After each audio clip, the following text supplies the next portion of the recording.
Sometimes the best finds aren't the ones you're looking for. A lot of people mistake dirt for rust. I once bought a whole set for $10 that looked rusted beyond saving. Turns out, it was just covered in reddish dirt, and underneath, almost mirror shine. So never judge too quickly, and if needed, ask the owner for more pictures. For this job, I'm using a cheap but very efficient brush.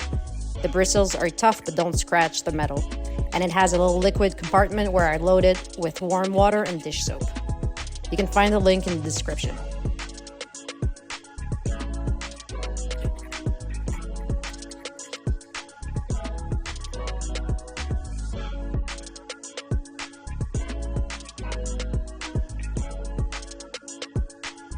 Next, I focus on the grooves. I use specialized groove cleaning and sharpening tools to get all the dirt and gunk out, restoring crisp edges so the club performs better. The tool is part of a handy set that also includes the brush I used earlier from the initial cleaning, so everything you need is in one kit. After everything's clean, I like to soak the club head in vinegar for a few minutes. The vinegar helps loosen any remaining grime and gently lifts minor rust or tarnish without damaging the metal.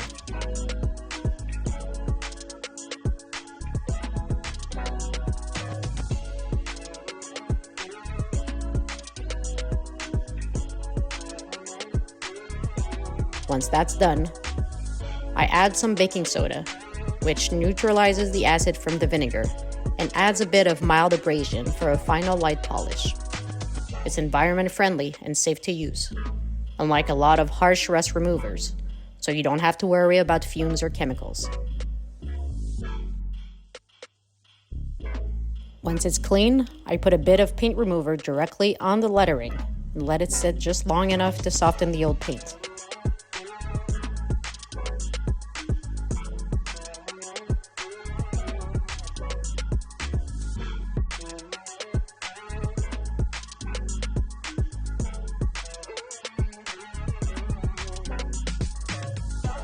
Then I scrape it out carefully so the grooves are bare and ready for a fresh coat later.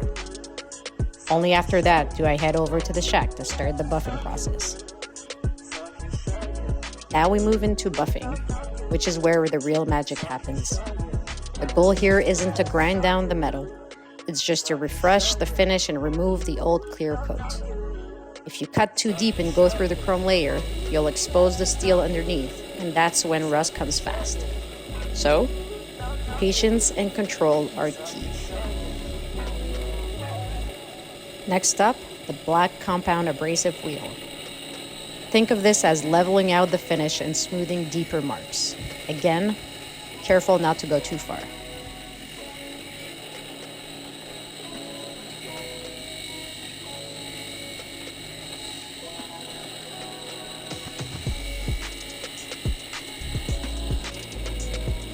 Now we're refining. The yellow wheel with green compound brings out that shine and gets us closer to the polished look.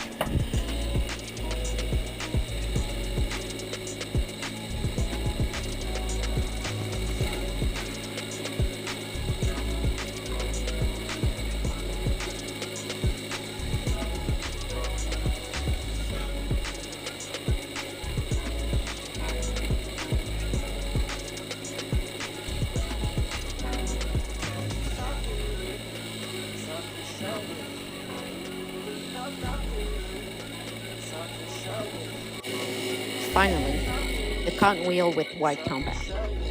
This is the polish pass that brings the chrome back to life.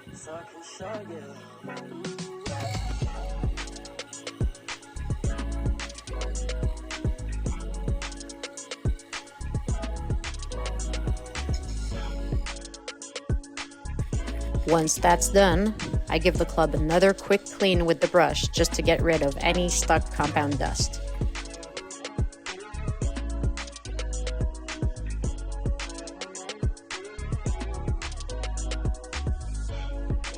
Now for the fun part.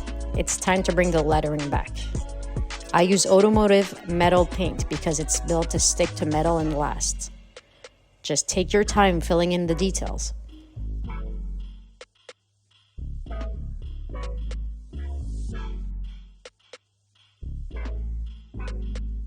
It's a small touch, But if it's botched, it can ruin the whole project. And if it's done well, it can make a whole lot of a difference.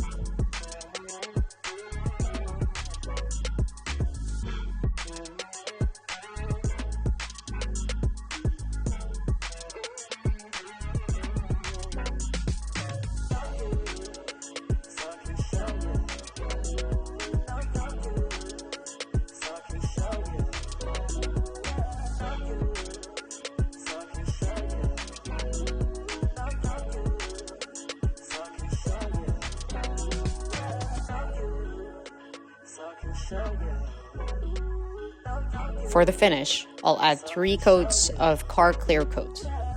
This locks in the shine, protects the surface, and makes sure the work we did lasts. And that's it. The Spalding Chipper runner-up is ready for its second run.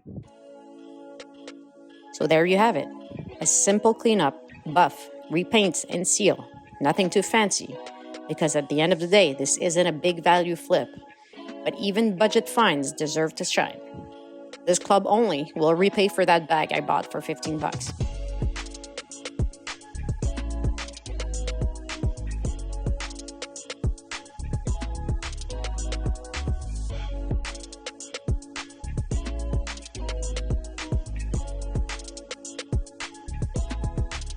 If you enjoyed this, hit like, subscribe for more restorations, and drop a comment about your best marketplace find.